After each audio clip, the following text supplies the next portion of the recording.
Good evening, everybody. We'll call the Wednesday, March 27th Planning and Zoning Commission meeting to order. Second item on our agenda is the hearing of residents. Don't see anybody that signed up.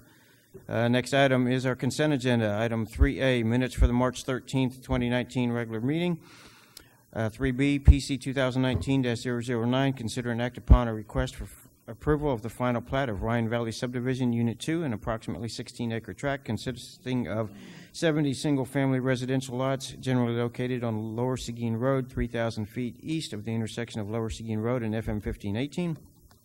Item 3C, PC 2019-001, consider and act upon a request for approval of a final plat of the Crossvine Module 1, Unit 3, Phase A, an approximately 30-acre tract of land generally located south of the intersection of FM 1518 and Hollowing Vine, City of Schertz, County, Texas.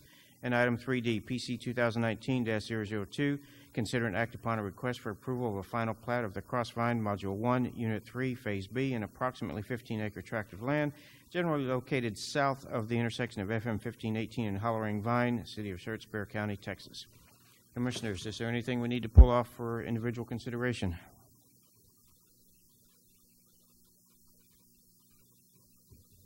All right, hearing none, I will entertain a motion.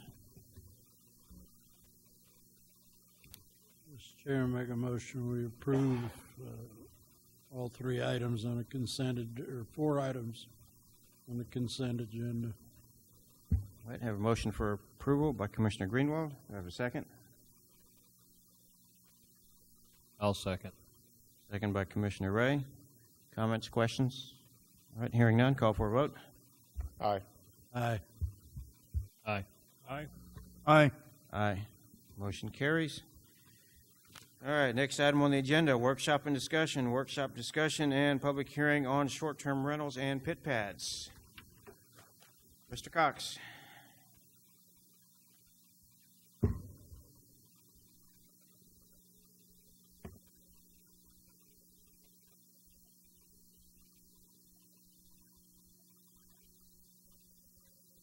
There we go. Good evening. So this is going to be the first workshop probably in a series of workshops to provide information, get input and direction, and start sorting through short-term rentals and pit pads and what we would like to or would not like to regulate in regards to them. This item, as most of y'all are probably familiar with, has gone to City Council a couple times. Most recently when it went, I want to say, I think about 2 months ago, I think it was into February when it came in. It was determined that City Council would like for P&Z to kind of vet through this and for staff to come back with some kind of recommendation, if any at all, as Planning and Zoning Commission works through it. So with that, I want to start a little bit about what pit pads and midterm rentals are, as well as what short-term rentals are. So a midterm rental, and we're going to kind of coin that phrase. I don't know that that's a normal planning industry term. This is kind of a unique situation. But so the pit pads are the pilot and training pads. It is a very unique phenomena around United States Air Force bases. Staff has called around to other cities that have large Air Force bases in them. They are also, some of the ones in some of the smaller cities are experiencing this similar issue of these rentals that are occurring for servicemen who are at duty station training, I believe. That is anywhere from 1 to 6 months typically. And so we don't have a definition of this in our UDC, but we generally define it as a rental greater than a month, so greater than 30 days, but less than 6 months. Typically 6 months is normally considered just a normal beginning of a long-term rental as opposed to a month-to-month, although years are typically the most standard leases. And it's to an occupant, typically in a residential dwelling unit. That residential dwelling unit may or may not be owner-occupied, so it could be somebody just renting an extra room in their house, or they could be having a house that has multiple rooms for rent, as we have heard about in various neighborhoods in Schertz. So a short-term rental, we also don't have a definition of this. This is a pretty industry standard term these days, and it is defined as a rental less than 30 consecutive days of a residential dwelling unit. So single-family house of some sorts typically. It may or may not be owner-occupied as well, but they are required by state law to pay a hotel occupancy tax or hot tax. So a quick summary comparison, kind of the main differences in here. One is 30 days or less than 30 days. One is greater than 30 days but less than 6 months. Both can be owner-occupied but don't have to be. And then the short-term rental is required by law to pay state tax. A little bit about impacts and concerns. So this is kind of a list of concerns that have been brought up through various public hearings as well as from residents submitting comments on this. They have concerns about the amount of people, noise levels that these bring. Most of this has been designated towards midterm rentals, but I think it is valid for both short-term and midterm. Extra vehicles parked in the road, blocking driveways or sidewalks, trash and debris, and decreased property values. I would like to note that that staff is looking to the decreased property values because it's not really a quantifiable item easily for us to figure out here, but we are willing to kind of do some research through some professional or some scholarly journals and literature that is from a above-the-table source just to make sure that they have kind of sound conclusions in their research methods. And I'll talk through that a little bit later. The next thing is that I want to talk about briefly is, actually, sorry, let me go back real quick. All of the items above decreased property value are what we call, typically called nuisance violations or nuisance items. You've heard Mr. James talk before about the bad neighbor concept of having somebody who you live next door to that maybe isn't quite following the rules. Unfortunately, a lot of the way that the city is set up for compliance-based items and not punitive in nature, we're a little slower to respond. So, when there's tall weeds and grass, you may have that person who consistently has tall weeds and grass. By the time it hits the maximum height, which I believe is like 6 or 8 inches, once it gets to that point, code enforcement's able to go out and notice it. They typically will then get it mowed within that week, and then we have this problem reoccur maybe a month or two later again. It just kind of cycles through, and it's kind of that bad neighbor concept. But all of these items are mitigatable I have a question. at some level. Protocol question, I guess. How many slides do you have? I don't know, like 7. Just 7? Okay, I'll wait. I was going to see if you would mind if we interrupt or not, or wait. Yeah, no, I'm fine. I mean, it is a public hearing, but it's, at the pleasure of the chair, and if he wants to just let people as they trickle in, if they do at all, there's nobody in the audience right now to speak. I'm perfectly fine with it, with a dialogue coming back and forth. I'll wait. Only 7, right? 7 slides? I think there's like 3 after this. Okay, thank you. Not very many. However, all of these things can be regulated or dealt with or mitigated in general. So the regulation spectrum is kind of a continuum, with one end being have no regulation on these, kind of as we do now. It is what it is, single-family home, kind of treat it like that. The opposite end of the spectrum is we can make it so complex and so heavily regulated that it's just not practical and feasible to do in the city. A little bit similar to kind of, we are required to have a place for everything in the city. However, it can be decided that place is in the M2 zoning or M1 zoning. In evaluating these regulatory options, I think it's important to consider what our definition of single family is out of the Unified Development Code, how these things function differently. Well, yes, they are rented. Yes, somebody is making a profit on that. Is it really different than renting to a long-term resident? You still have people living there. You still have cars. Is it different? Is one that has maybe a few more people in it, is that any different than a large family?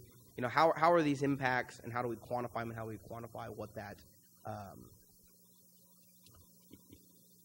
that does to the neighborhood, if you will. Additionally, stay duration and time limits, does that make a difference in how you're thinking about regulation? Compatibility with surrounding uses, so neighborhoods versus putting it in commercial versus putting it in industrial districts. Where's the right place for this kind of stuff?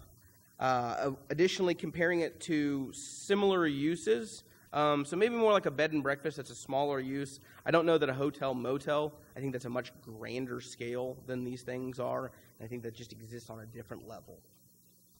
But also single-family residential and any other uses that y'all can think of that you're aware of, whether it's in our code or not.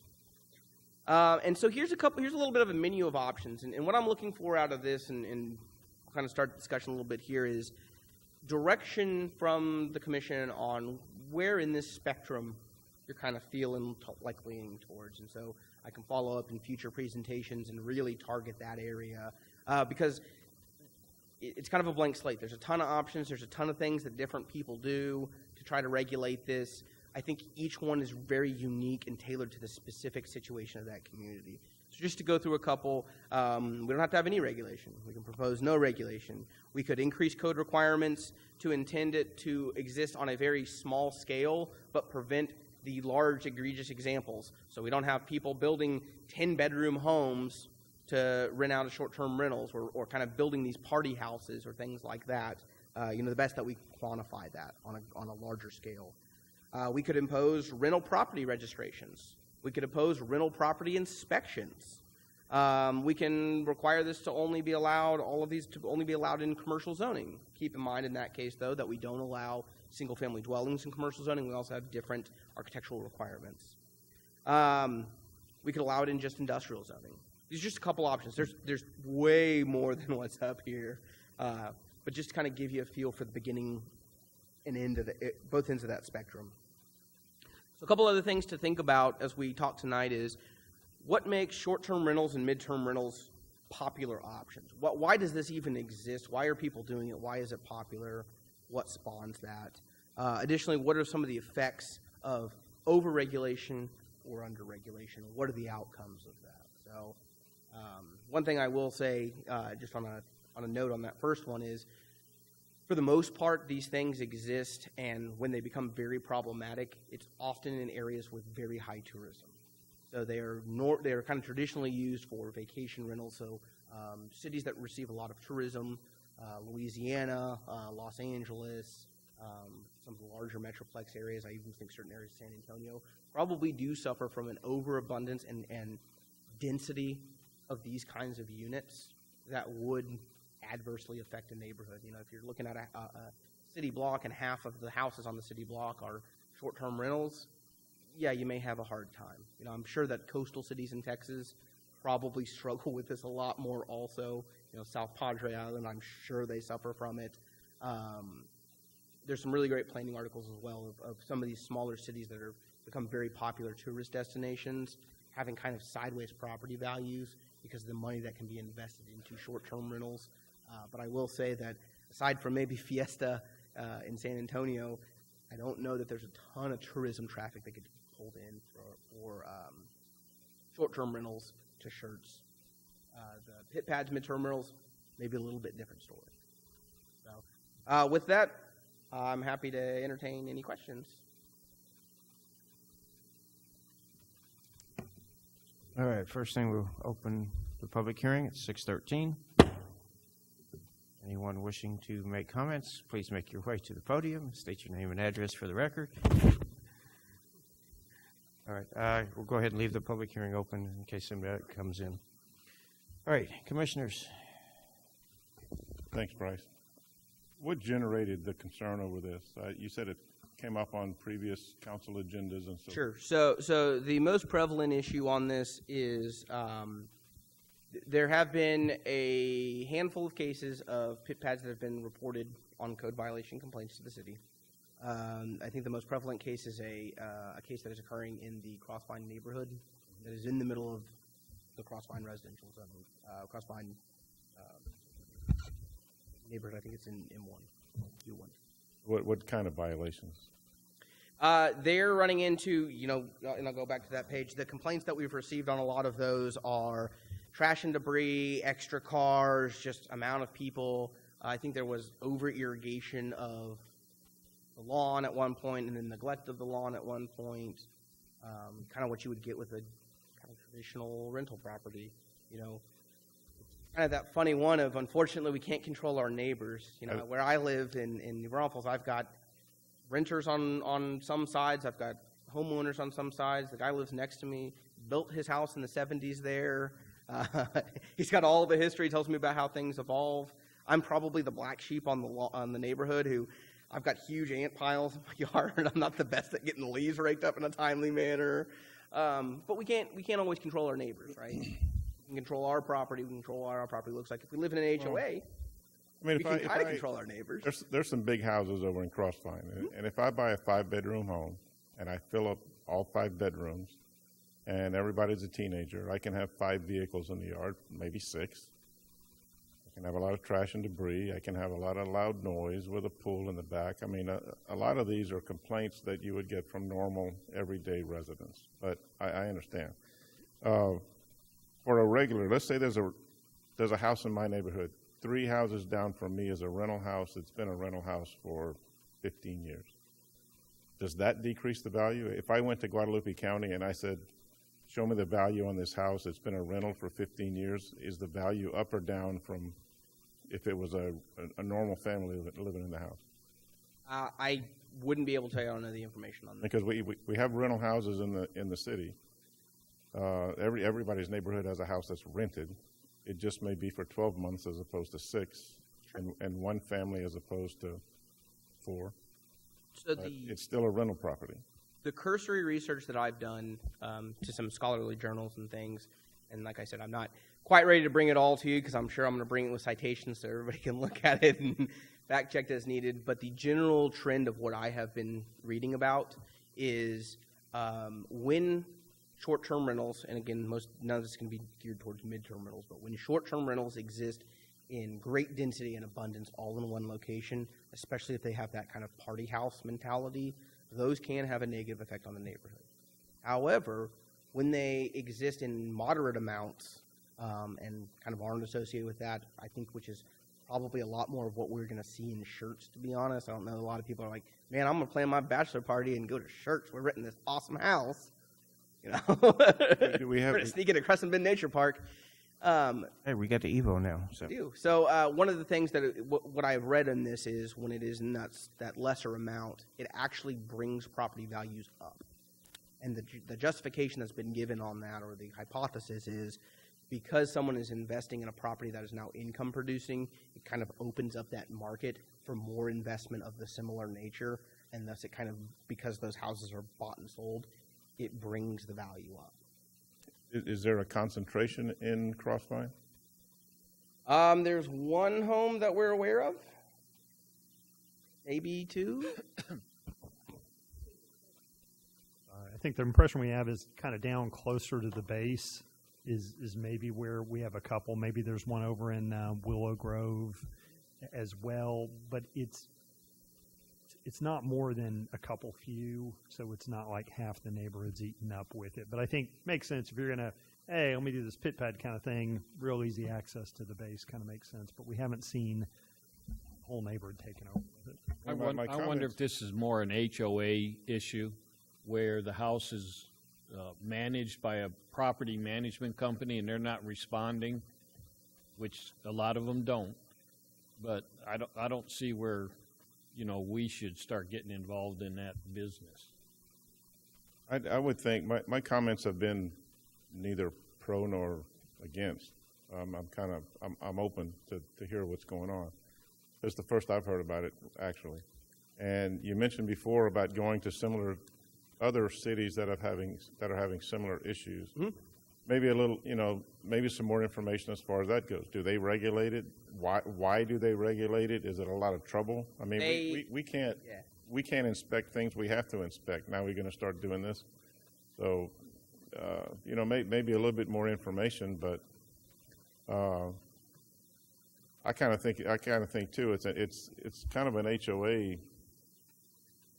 An HOA issue, I think, would be good, and I think if an HOA president, let's say Crossvine, for example, the HOA president knows the phone number of the squadron at Randolph where these student pilots or these pit pilots attend, a little friendly phone call once in a while to that squadron commander or the wing commander might say, hey, you guys are causing trouble over here. That might work too. That might be more effective than a city regulation. But anyway, I'm open. Several comments here. Let me start at the bottom. Property values are a very squishy thing because you and I both know that my house now is 29 years old, and probably the last time the appraisal district put real eyes on it was 29 years ago. if they were to actually look at each home, you would find they would see the weeds and all that, and yes, the property would go down, but that's not what they use. They use sales. They look in the area, and so unless this short-term or mid-term rental is affecting the entire subdivision, we probably aren't likely to see any decrease. But where it comes in is when the guy next door is trying to sell his house, and now the buyers see what's going on. Okay, so it's a very squishy thing. Maintenance responsibilities are another thing. When I rent a house to a family, okay, there is now that family, whoever's renting that house from me, he and I would understand that he's supposed to mow the lawn. If instead of that I'm renting this house to 5 pilots, who's going to mow the lawn? You see, it's a different situation. They're collecting enough money, they can hire somebody to. Well, yeah, grass. but that's what makes it a little bit harder. Is They're now, collecting a lot of money. rather than have somebody right there on site that's responsible for yard maintenance and putting now you've got it's some kind of remote thing. But no, you're right, Commissioner Broad. Either they could do it themselves or they could hire somebody. My final comment is, I spent 20 plus years as a fire code official, and this whole idea of why we're wrestling with a definition befuddles me. Okay, you keep referencing the UDC. All right, if you go to the International Building Code, you will find a definition of 1 and 2 family. What does that mean? That's R4. What does that mean? Why is that different than a group home? Why is that different than a boarding house? They're all there. And there is a difference between me renting a home to a family, even if it's got 10 members. There's a difference between me renting to that family and me renting to 6 different pilots. It's an entirely different situation. And the code requirements are different. That's what bothers me the most about this whole thing. I wrestled with it 2 or 3 times during my 10 years as a fire marshal where we were talking about group homes. And it only took 4 or 5 non-related members to change the category of that house. We're sort of wrestling with the same thing when you look at building and fire codes. The requirements are all based on how you're using that structure. And we see it all the time down on Main Street. Those houses were built as homes. They weren't built as offices. They weren't built as restaurants. They weren't built as motels. So you take the same structure and change the use, and you've got a whole different set of requirements. And so I don't understand why we're still grappling with whether or not this is a single-family dwelling, when it obviously, it may be from the outside, but that's not what it's being used for. Now, addressing some of these concerns, Commissioner Broad hit it right on the head. When my kids I only have 2 children. When they were teenagers living at home, I had a car, my wife had a car, each kid had a car, that's 4, and guess who had a city car? Okay, so now he's trying to find room to park 5 vehicles in front of his house. My situation's a little unique. Across the street from me is the side of the house facing Hull, so it wasn't that big of an issue. But yeah, you drive through the way these guys are laying out their subdivisions, and you're lucky if you can park 1 car in front of your house because of the way the driveways are set up. So I agree with Commissioner Broad that a lot of these fall into, as you said, is that good neighbor thing. I'm sorry to say it, but I think consideration and decency just are disappearing. Okay. So I don't know how we tackle a lot of these issues other than trying to encourage them to be good neighbors. But my concern comes from the different code requirements for different uses of these buildings. I guess my question, several of them here, but with short-term rental regulations, do we have any? We do not currently, other than they should be remitting hot tax to specific. Right. Do we have anybody, or has anybody looked to see? I don't believe that we do. I mean, I went on the Airbnb website and did a quick search earlier, and I found 2 places in Schertz. One of them might be in Cibolo. Looking at the map, I'm not quite sure, but Yeah, and part of the difficulty is they don't publish addresses. right. So you book the rentals at most places. They'll show you the rough neighborhood or location. But you know, and the other one was over by Crescent Bend Nature Park, in the Lost Meadows neighborhood. So, you know, if we're not regulating that, I don't see why we need to take additional steps to regulate midterm rentals. You know, what's good for one should be good for the other, and if we're going to regulate the midterm rentals, then we probably ought to look at regulating short-term rentals. Again, from Glenn's comments, that it's a different use, and there's different safety and code requirements. Am I correct on that? So, and that's, if we're going to take that step, then, we probably need to go fully down that road. On a personal level, I don't feel that there's really that great of a need. As we've talked about, a lot of this stuff is nuisance stuff, and it's already addressed in city ordinances. And I guess my final question, we're talking about the length of the lease. How do we know what the length of the lease is unless people turn in the lease to the city to review? Pilots could be coming in and they could sign a year lease and then exercise their rights under the law as military personnel that are being transferred. And at 6 months they send the notice to the landlord and they're out of there anyway. So, and that's what I'm looking for from P&Z is, what do you want to regulate? We can have as simple or as complex regulations. We could regulate just life safety items. What is important to y'all that we regulate, and I can come back with options based on that direction. So, for example, to your comment, Mr. Dahl, about the lease, we can require registrations.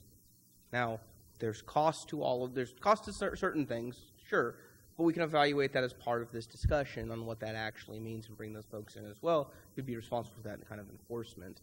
And it's really just an understanding of what you want. There's the complaint about too much parking. Well, sure, there's, if rooms are going to be rented out or it's a larger house, we know there's going to be more than 2 spaces. If we add this as a definition to the Unified Development Code as a land use, we can also assign that there's a different parking ratio to it, right? So all of our land uses come with parking ratios also. So we could require them potentially to park 1 off-street space per bedroom, which would mean that they've got a super long driveway or extra wide driveway beyond, obviously, the street cut, because we only allow a certain width in the street cut. There's various things that could be done to help mitigate some of those things. Doesn't necessarily fix all of them, but it may fix some of them. And that's kind of what I'm looking for in direction is what are you all looking to want to regulate? We can also look at the life safety items. What I'd like to see you look at, and again, I'm a little rusty on the codes. Mm-hmm. It may be that 5 unrelated individuals is okay, but I think that might be one approach, is to sit down with the building official and the fire marshal and see what their code requirements say. It's entirely possible that these things stay underneath those thresholds. But to comment on the chairman's comments, one benefit we would get out of some kind of regulation is collecting that hotel tax. Right now, and I don't know, maybe it's not worth the effort. That might be something else you look at. If we're only talking about a handful, it might cost us more to collect it than it's worth. But that would be my suggestion. And again, most of these complaints, I see them in my neighborhood. The guy with he parks his truck in his driveway, but it's hanging over the sidewalk. Well, it doesn't really impact me, so I don't call anybody. But if somebody's really upset about it, he could be cited for doing that. Same thing with the yards and all that kind of stuff. So But so from my perspective, I think maybe if we get a feel for the do the codes, should we be doing anything? Maybe they're okay with what's going on, and so that justification goes away, and then we could see what else we thinking about.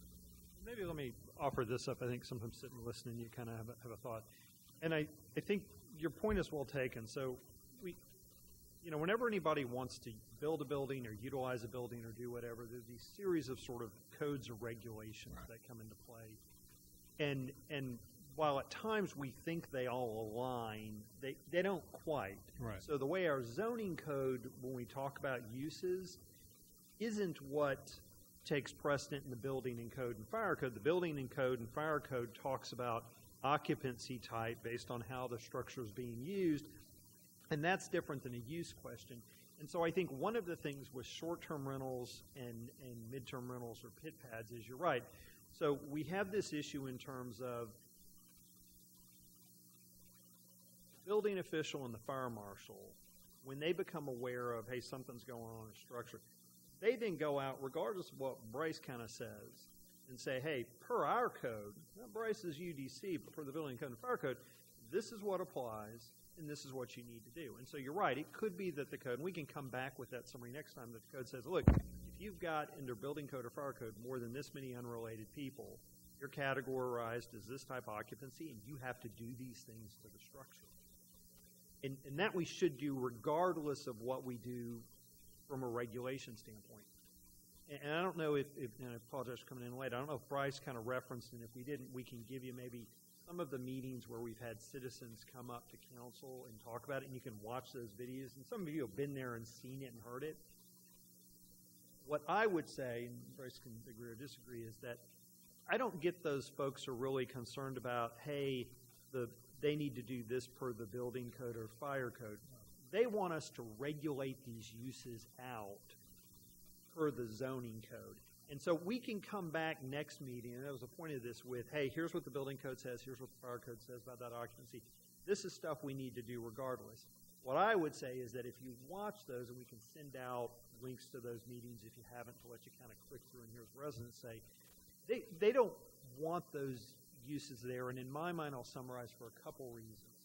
One is they perceive, whether it's true or not, that there are these impacts from those uses.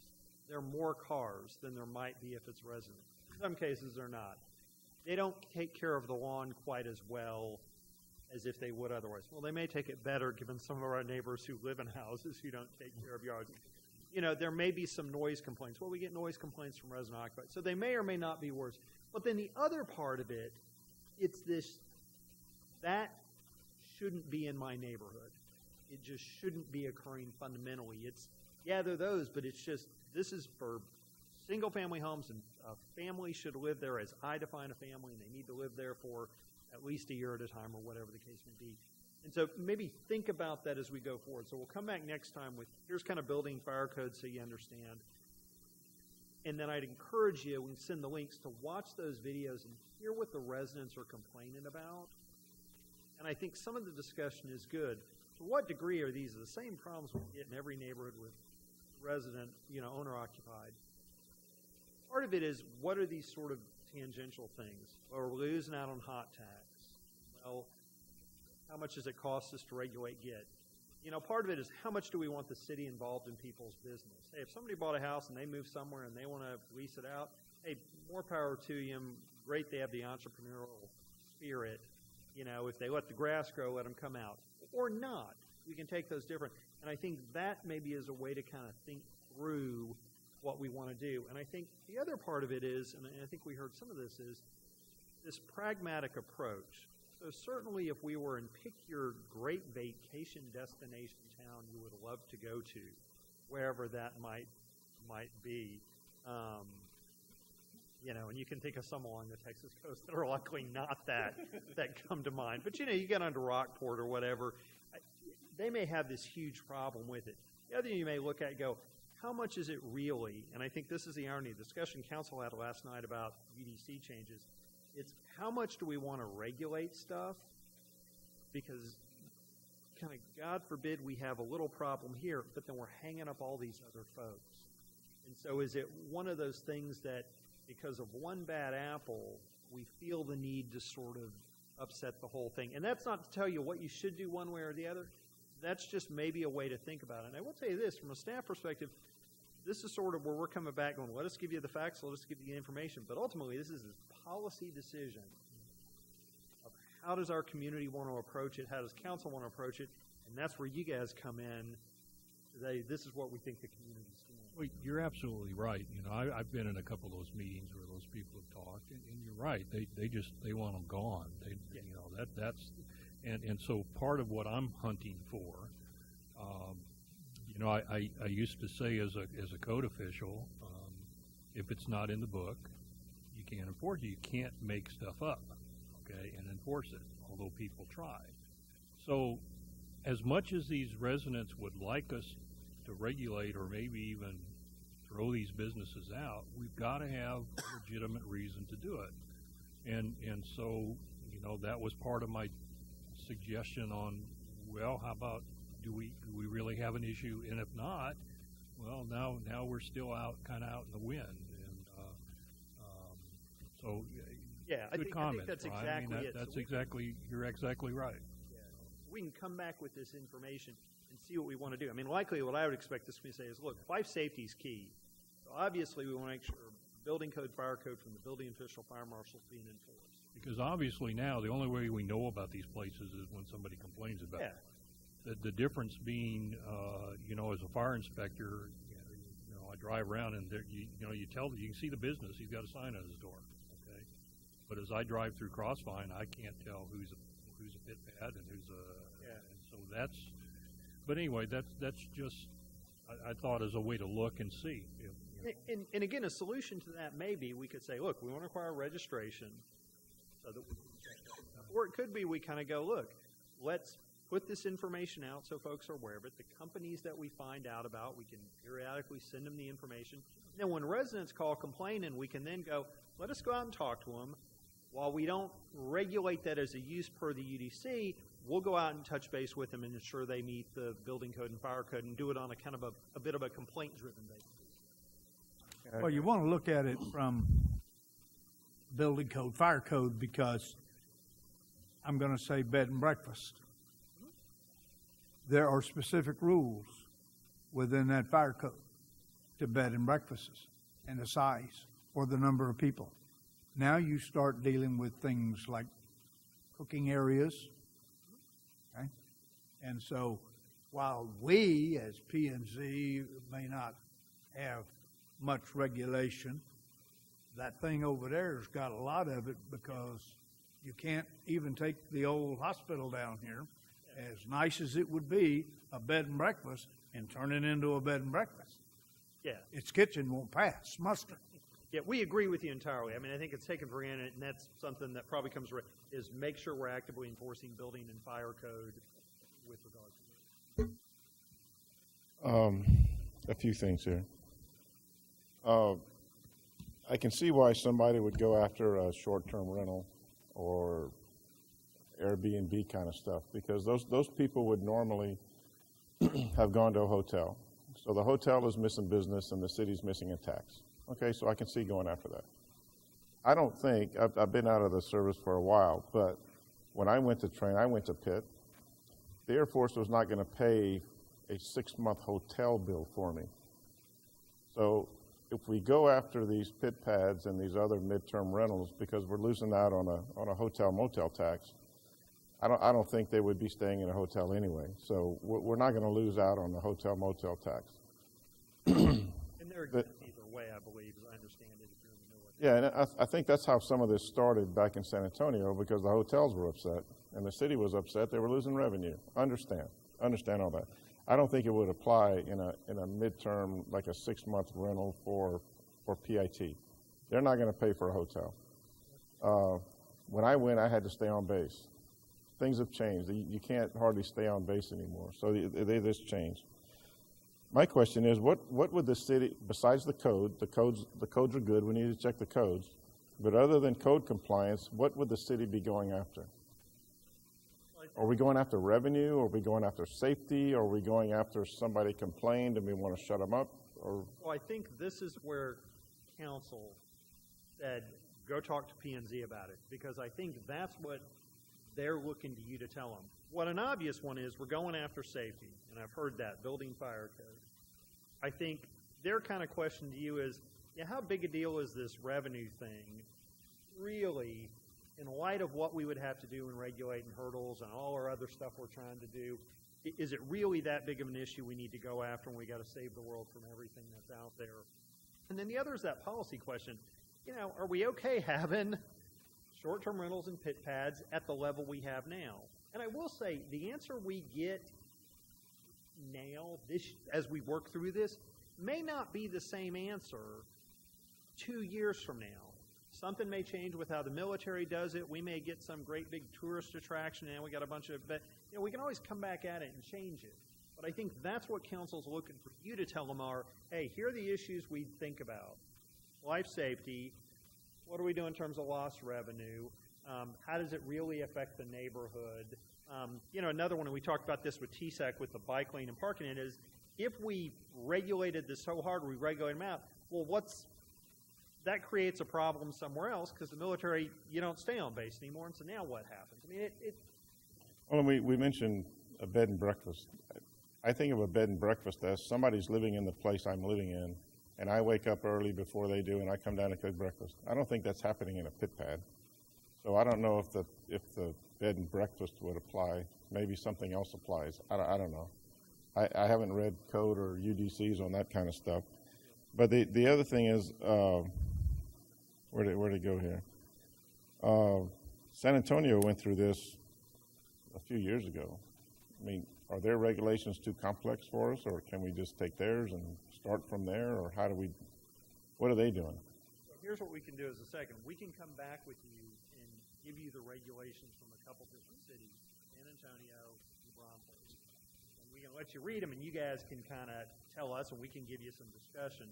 So yeah, I mean, that's a judgment call as to, you know, how complicated do we want to make this? Again, I'll point back to the discussion last night on the UDC, and I got to be honest, our UDC in terms of site design standards for shopping center, it's really straightforward. I mean, I got to be blunt, it's not overly complicated. An average layperson, you know, can read through that and go, I get what this means. Maybe a little confusion of that. But the irony is some of the criticisms we get is, well, staff wants me to do this. Staff wants me to do that. It's not staff want you to do. It's that page 67 says, under this section, you have to provide a 20-foot landscape buffer where adjacent to these streets. That's not a staff wants, and it's not overly complicated. What you get is, and this is a bit of the issue, folks typically work in San Antonio to Braunfels. They don't bother to take the time to read our code. They just sort of take a guess, and they let staff quality control it, just like they did with fire plans. But then they don't tell their client, well, look, you're paying me, and I didn't really spend the time with it. What they go back is, staff is so hard to work with. The code is so complicated. It's so whatever. As a CYA kind of deal. Now, some of it can be difficult in how it applies, but most of it's not. But yeah, we can provide you those codes and tell you. But yeah, fundamentally, it's how much we want to regulate this stuff. So we can come back. I mean, we have trouble keeping track with stuff we have to do today. What kind of burden are we going to add to our inspectors and code compliance? What are we going to get at? What are we going to get for all this? And that's the question, right? So it's there's trade-offs throughout this, as I mentioned earlier. And I would encourage, being familiar with a number of different cities' short-term rental policies, I would encourage us to maybe look at them, but really figure out what we want, because everybody has kind of done that. So another one that I'll get you that I think is an interesting one is Fredericksburg, because we don't think of that traditionally, like, oh, Fredericksburg.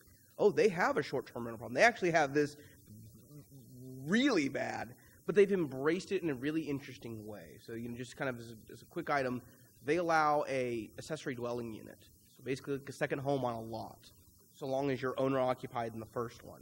And you can rent it as a short-term rental. And they have requirements about registering and inspections and the fee that goes with that.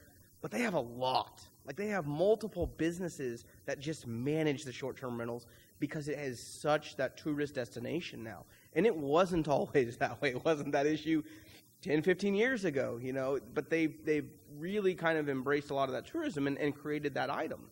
And so if they had this conversation 10 years ago, they'd be like, this isn't an issue. That's what But happens. now, when you- today it is. When you open 100 wineries, that's what happens. Exactly. And so here's the thing with that. And this, again, is from your perspective. Let me take your question. If you had to sort of prioritize, hey, what do I want city staff focused on? This is the most important, and this, and this, and this. Where does regulating short-term and mid-term rentals fall out? That's a legitimate question. Maybe I think a solution to all this might be Crossvine building their apartments. When's that going to happen? Yeah, I don't. Just, They have duplexes and apartments on the books. When are they going to start? This might be a solution to all that. And we don't disagree. And funny enough, that's something we've talked about. That yeah, if you get somebody who builds an apartment complex down there and says, hey, this is normally how we do leases, but man, I can make a killing on this market with these folks coming for Randolph by adjusting how we do leases and making it real easy. And I don't disagree. We may find, not that it goes away entirely, but this never grows as a problem because of changes like that. We may also find some change occurs 3 years from now. Now we've got a huge problem. We're going, well, we didn't think it was a big deal before. It is now. You always have the opportunity to come back at it. So, do or we don't. Maybe we need more apartments. And that's why we've been including, I mean, to be honest, that's why we've been, when we come in with large tracts, we're zoning land for apartment. Because once the residents come in nearby, much like they've done, they're going to be up here kicking and screaming on a zoning case. Put the zoning in on front end.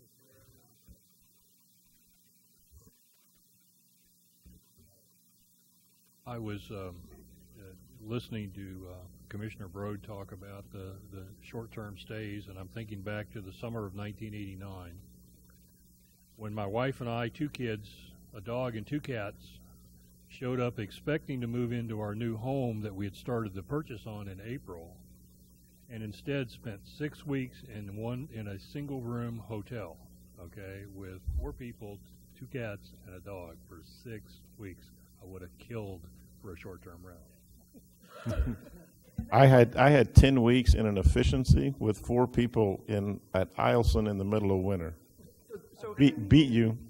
and I mean this sincerely, that may be something you want to think about that makes us different. You may say, look, we have a large population of military who's moving in and out, who's trying to get houses done, this, that, and the other. It goes back to the parking in the bike lane. We may have a unique problem that says, yeah, we're going to be much more tolerant of these things because it solves a problem that we've got, and it's better than the alternative. I don't know what Nick was doing.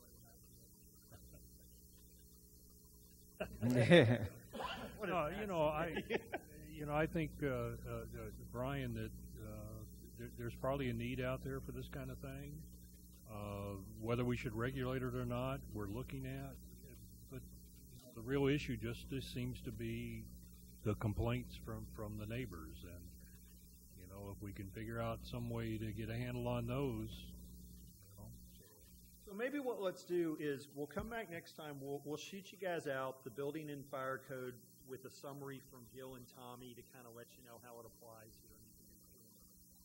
We'll send you a link with the council meetings in a minute where people start talking. You guys can kind of go through and hear that.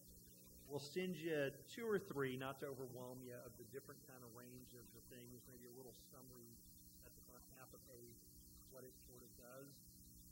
And then we will kind of try to go through those council meeting videos and kind of group the complaints again.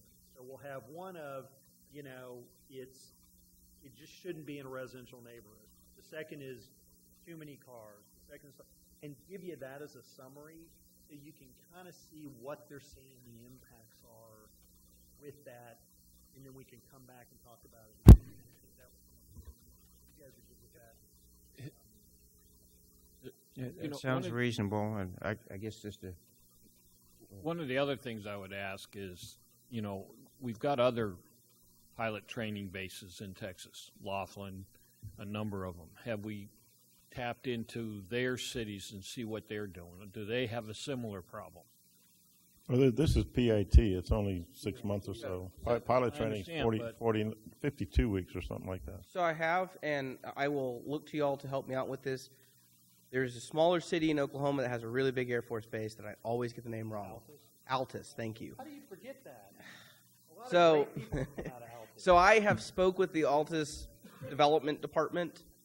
They have experienced similar complaints. I mean, it's almost like a mirror image of us, and they're not regulating it. Their kind of answer was, "Yep, we're hearing these complaints, but we just haven't come up with a solution yet, or don't know that they're looking to regulate." It kind of was this little bit of a, "Yeah, no, we have that same thing." Kind of, let us know what you figure out. We'll think about that one a little bit because it's just very unique.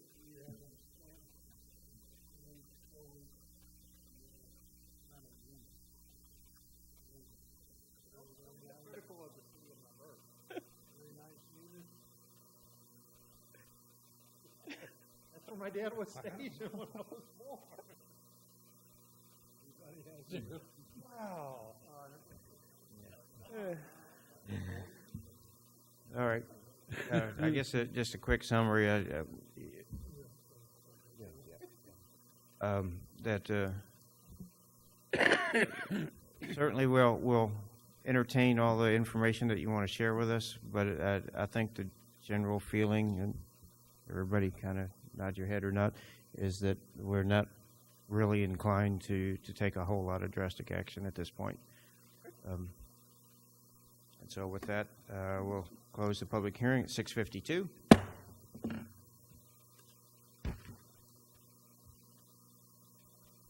All right, requests and announcements. Request by commissioners to place items on a future agenda. Nope. All right, 5B, announcements by commissioners. City community events attended to be attended, continuing education events. Anybody? Don't have an announcement. I just, if you don't mind, a couple of quick comments. Number one, in going through the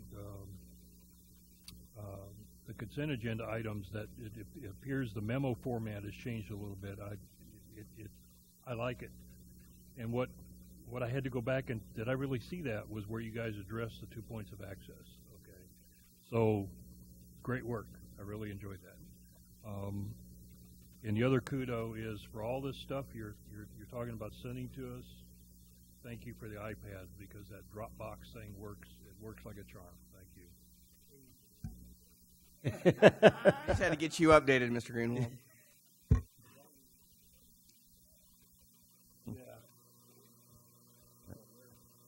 All right, and just for the commissioners that are not aware, we had a pretty P&Z related agenda on council last night. Would encourage everybody to go back and look at that video. Some good discussion, and hopefully things will be coming our way on things that we feel that we need to change. All right, announcements by staff. Staff has one announcement. I wanted to let everybody know that we have the upcoming Community Volunteer Fair, which is April 11th from 5:30 to 7:30 at the Schertz Civic Center. We'll be announcing it, I think, at the next... Actually, that will be the same time as the next meeting, isn't it? All right, anybody have anything else? Also, Mr. Outlaw, make sure to thank Emily for that when you're talking about the agenda stuff. She's been working really tirelessly through all that agenda quick stuff, and it's been looking really good the past couple of weeks. So it's kind of her little project right now, but make sure to mention that to her. She'll like that. Anybody else? All right, meeting adjourned, 6:54.